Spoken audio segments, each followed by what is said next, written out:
इस तरीके से खड़े होते ही आपका पेशाब निकल जाता है, या खांसी करते हुए, छींकते हुए, हंसते हुए, और बारी बारी आप डॉक्टर पे इन्फेक्शन का इलाज कराने जा रहे हैं, लेकिन ये जो तुक्का तुक्का आपका पेशाब, अगर आप पेशाब जाने लगते हैं तभी निकल आता है, थोड़ी थोड़ी देर बाद आपका पेशाब निकलता रहता है, तो आपको प्रॉब्लम है इनकॉन्टिनेंस की।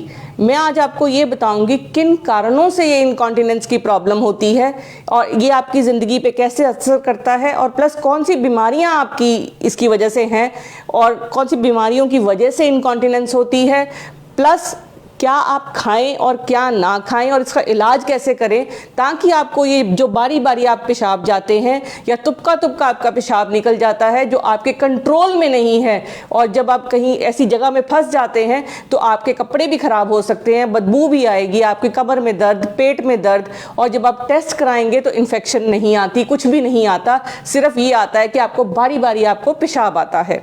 आप डॉक्टर पे जाते हैं, ये सबसे बड़ा कारण है। जो पेशाब लेडीज़ में ज़्यादा प्रॉब्लम ये कॉमन होती है आदमियों के मुकाबले में, आदमियों में भी ये प्रॉब्लम आती है, मैं भी थोड़ी देर में आपको बताऊंगी कि आदमियों में किस तरीके से प्रॉब्लम है। लेडीज़ में ये बहुत कॉमन प्रॉब्लम है, क्योंकि जो लेडीज़ का रास्ता होता है उसके 3 रास्ते आपस में जुड़े हुए होते हैं, वो है बच्चेदानी का रास्ता, पेशाब का रास्ता और पीछे पॉटी का रास्ता।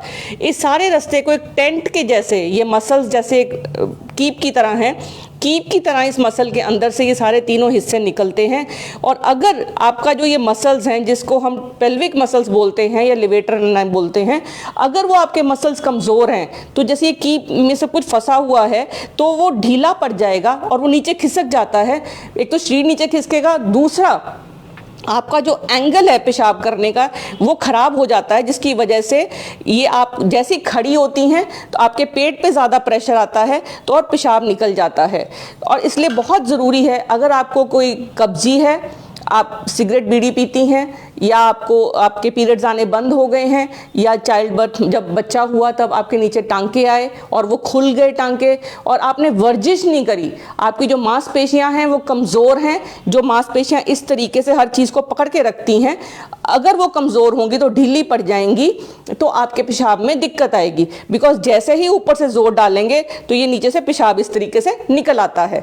तो ये बहुत ज़रूरी है कि आपको ये पता हो कि बारी बारी पेशाब आना केवल इन्फेक्शन की निशानी नहीं होता, लेकिन वो होता है इनकॉन्टिनेंस। जो इन्फेक्शन है वो भी आपको इसी तरीके से पेश आएगी, बिकॉज जो रास्ता होगा आपका, पेशाब का जो रास्ता होता है उसमें इन्फेक्शन हो जाती है तो बारी बारी पेशाब उसमें से निकलता है। तो इसके अलावा जो आपको प्रॉब्लम्स आएंगी वो ये हैं, कुछ दवाइयाँ हैं, जैसे आपकी ब्लड प्रेशर की दवाई खाते हैं, डायूरेटिक्स हैं, तो उसमें भी आपको पेशाब बारी बारी आता है। प्लस अगर आपको कमज़ोरी है, आपके ये मसल्स कमज़ोर हैं तो ये सपोर्ट नहीं करेंगे, तब भी जब आप खड़े होंगे आपको कॉन्स्टिपेशन है, आपके पेट में कोई ट्यूमर है, और सबसे बड़ी बात है अगर आपके पेट का अंदर का प्रेशर बढ़ा हुआ है, जैसे ही आप कब्जी में जोर लगाती हैं या कोई वजन उठाती हैं या बैठ के खड़ी होती हैं, तब भी आपको ये पेशाब की लीकेज होगी। ये जो पेशाब की लीकेज है इस लेवल पे हो जाती है कि आप रात भर सो नहीं पाती। मेरे पास एक पेशेंट थी, वो दिल्ली से लेके करनाल तक कम से कम 50 बार रुकती थी पेशाब करने के लिए, लेकिन वो जब डायग्नोज किया गया तो उसको इनकॉन्टिनेंस की प्रॉब्लम थी। बिकॉज ये जो इनकॉन्टिनेंस है ये ना केवल इन्फेक्शन बल्कि दिमाग से न्यूरोलॉजिकल प्रॉब्लम की भी निशानी होती है, और शुगर की निशानी, प्लस इसमें आदमियों में जो प्रॉब्लम है वो ये होती है कि जब उनका दूध बढ़ जाता है तो उनको भी पेशाब बारी बारी आता है। कई बार क्या होता है कि आप पेशाब के लिए उठने निकलती हैं और तब उस बाथरूम पहुंचने से पहले ही आपको पेशाब निकल जाता है।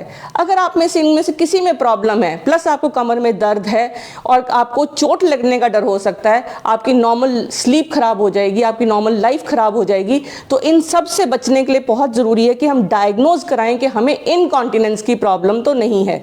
अगर हमें इनकॉन्टिनेंस की प्रॉब्लम डायग्नोज होती है तो सबसे पहले तो हमें जो कारण है उनको दूर करना है। सिगरेट, अल्कोहल, कॉन्स्टिपेशन नहीं होने देनी, अपनी कमज़ोरी दूर करनी है। इसके अलावा आपको अपना जो खून आपका पूरा होना चाहिए, प्लस आपके पेट में कोई ट्यूमर वगैरह की शिकायत नहीं होनी चाहिए। और दूसरी बात, आप जब एक्सरसाइजेज करेंगी वही आपका सबसे बड़ा इम्पॉर्टेंट उपाय है इन्फेक्शन ठीक होने के अलावा, जो आपको हेल्प करेगा। आपने नीचे वाले हिस्से को पूरा टाइट करना है, फिर 10 तक दिमाग में गिनना है, 10 तक गिन के फिर इसको ढीला छोड़ेंगे। नीचे वाला हिस्सा इस तरीके से टाइट करना है जैसे पेशाब आप रोक रहे हो, आपके पास कोई जगह नहीं मिल रही पेशाब करने के लिए। इसको हम कीगल्स एक्सरसाइजेस कहते हैं। इसके अलावा जो आप 3 आसन हैं जो कर सकते हैं, एक तो है त्रिकोण आसन, जिसमें आप सीधा ऐसे करके और फिर साइड पर टिल्ट करके नीचे तक जाएंगे, त्रिकोण आसन होता है। फिर है लेट के आप बटरफ्लाई करेंगी, उसको जिसको बद्धकोण आसन बोलते हैं हम। लेट के आप घुटने मोड़ के इस तरीके से खोल के, इसको बद्धकोण आसन बोलते हैं। और इसके अलावा फिर आप एक ब्रिज पोज करेंगी, जो आप घुटने मोड़ लेंगी अपना और इसको ऊपर तक उठाएंगी।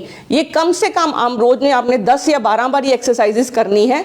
तो आपका जो नीचे वाला हिस्सा जो मांसपेशियों का है, जो कमज़ोर है, वो ऊपर की तरफ खींचेगा और आपको जो प्रॉब्लम है वो नहीं होगी। इसके अलावा आपने जो सबसे ज़रूरी चीज़ ये है कि अगर आपकी कमज़ोरी की वजह से है तो कमज़ोरी में आप ताकत की दवाइयाँ तो लेंगे ही लेंगे, सप्लीमेंट्स भी लीजिए। और प्लस कुछ खाने हैं जो खाएंगे आपको, अगर आप तुलसी लेती हैं, आंवला लेती हैं और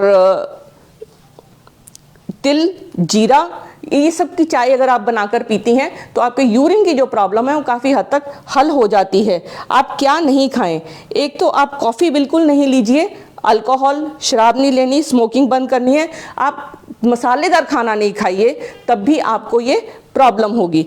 इसके अलावा आपको खाने चाहिए, प्रोटीन खाना चाहिए, पोटैटोस खाने चाहिए, आलू खा सकती हैं, बनाना, पियर, ये जो हैं नाशपाती, ये जो फूड्स हैं आपको, ये आपकी यूरिन की प्रॉब्लम भी हल करेंगी, प्लस आपको ताकत भी देंगी। आपको नट्स लेने चाहिए, बादाम, अखरोट, ये सब चीज़ें आपको मसल्स को स्ट्रेंथन करेंगी। और आपका खून अवश्य पूरा होना चाहिए। ये सब चीज़ें अगर आप पूरी होंगी तो आप इस प्रॉब्लम से बच जाएंगी।